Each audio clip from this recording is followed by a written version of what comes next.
আপনাদেরই দাদা, আপনাদেরই সন্তান ৭৪ বছর বয়সে শেখ হাসিনার পেটুয়া বাহিনী, সন্ত্রাস বাহিনী ওই পুলিশ লীগের সামনে বুক চিতিয়ে দাঁড়িয়ে বলেছে গুলি করলে আমাকে করো, আমার কোনো নেতা কর্মীকে না। এটা আপনাকে গর্বের সাথে উচ্চারণ করতে হবে বারবার।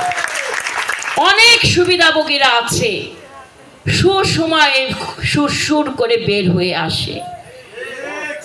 আপনারা আমাদের নেতারা হয়তো ভাবছে আমরা বুঝি মানুষ চিনব না, ভিড়ের মাঝে অনেকেই চলে আসছে। বিশ্বাস করেন, আমি সামনে যখন তাকাই পিছনে কি ঘটনাটা ঘটছে আমি খুব সহসায় বলে দিতে পারি।